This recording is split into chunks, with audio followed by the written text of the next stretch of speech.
I mean, busy can't even describe it, really.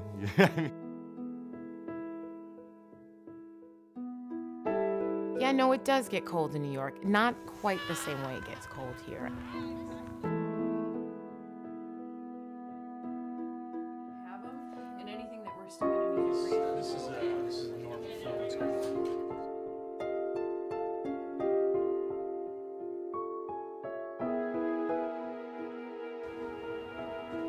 You're a person and you have an inherent dignity, Kant would say. Kind of fold that out and then...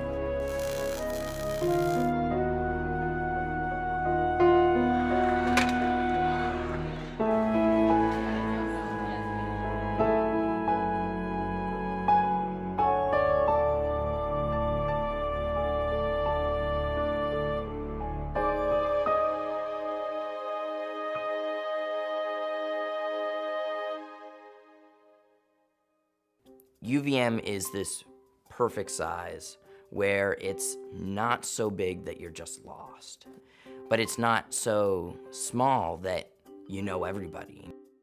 I've done a lot of foreign travel before, and I got over there and expected to do it the way that Americans travel. I got there and I was like, let's go do this, let's go do that. But I was living with Bosnians, so they said, no, let's sit down and drink coffee all day long, and tomorrow let's do the same thing. I love Vermont. I actually really hope that I can move back here and live here for, well, maybe not forever, but at some point. I actually want to go into orthopedic surgery, so the mechanical engineering aspect is very intriguing. There's a lot of research in the mechanical engineering field that's geared towards orthopedics. I mean, I've always loved being outside. It's been one of those things, you know, even like as a family, we would go camping and hiking a lot, and so it's just kind of built on that.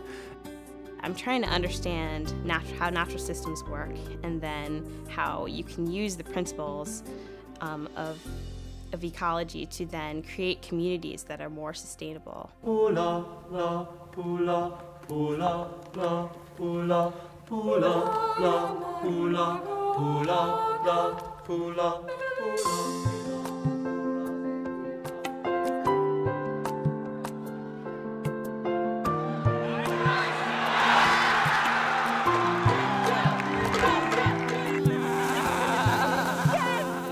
I got her. Let me get it. There it is, right there.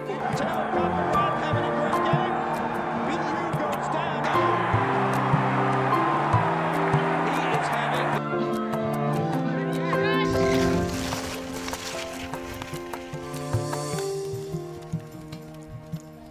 There is a difference between UVM and a lot of other universities, and I think it comes from the closeness between the faculty and the students. The particular kind of work I'm interested in is called structural biology, and what we do is we use physical tools to understand the structure of basic biological molecules like proteins.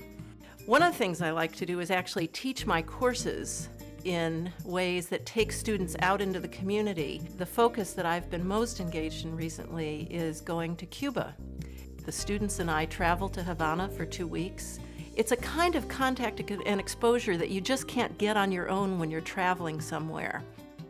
This is really the perfect place for me to do what I do, because I'm an aquatic ecologist and we have this fantastic lake sitting less than a mile from campus. The Rubenstein Ecosystem Science Laboratory has been open since 1999, and immediately adjacent to the lab is our research vessel, the Melosira. Those facilities are used by undergraduates as well as graduate students. I think there's a real commitment to getting students out in the environment. How can you study the environment without going out into the environment? What he's doing is just taking the stuff of his life and transforming it. You can find everything here. You can find, the kids who, are interested in their fraternities or sports or civic issues. Like Gene, for instance, really stood out in my mind now that you mention him. But then there's also a thriving intellectual community, and that's the honors program. They are among the most talented students I've ever met. It is one-sided. They're intellectuals. As good of a writer. I've always been kind of a loner in my studies. I like to kind of study on my own, but you find when you start to take these harder physics classes, you can't solve it by yourself. And you know, whenever there's a homework due, there's all my classmates are up, 5th floor Cook Building, and we're all studying. It's a great experience to just know that, you know, come Monday morning right before we hand in our quantum homework, everybody's up there on the 5th floor studying, and if I have a question, they'll be there to answer it. UVM has a grant called the Eureka Grant available for students. I decided to do an ethnographic film in Bosnia and won a grant, so they gave me $4,000 to travel over there. I think the film that I'm going to produce will be useful because I plan on sending it back and entering it in the Sarajevo Film Festival or something like that. And I think it can be used as kind of a mirror for the people of that society to see, wow, this is what we all think. And it kind of gives a round perspective on the issue that you can't just get being the individual in Bosnia. When I went to Cuba in May, part of that, we kind of linked up with the Burlington Free Press and agreed to kind of keep travel journals. And as a result of that collaboration, I met with the managing editor and kind of expressed interest, and I was looking for something to do over the summer. And he mentioned possibly becoming an intern. So I interned in the newsroom, and I wrote a lot, which was always really good. The Free Press was so wonderful and supportive, and like I met a lot of people, and it was a really good experience. Then there's this other film called The Silent Daughter.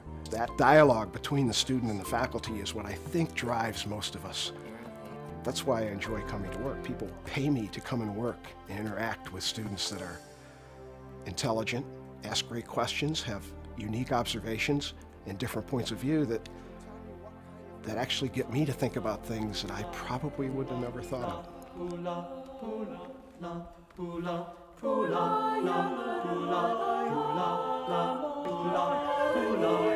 Jared, get your stick to the inside lane.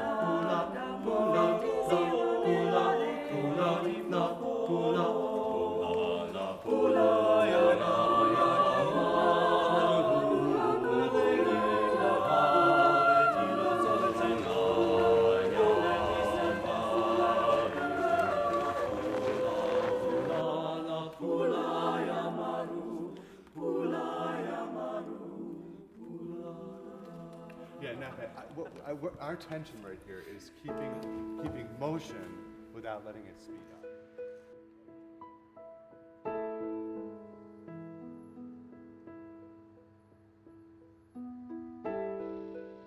I think that my favorite part of UVM is the community. I know a ton of great kids here. Everybody around here seems to be really active and really excited just about living life. I thought we were going to expand on how the economy would actually collapse if they really disappear. What you read in a book, you're going to remember for a few minutes to a few days to a few weeks. What you do with real-world experience, you'll remember for the rest of your life. And those are the valuable kinds of learning experiences that make UVM different from bigger universities that don't give you those opportunities.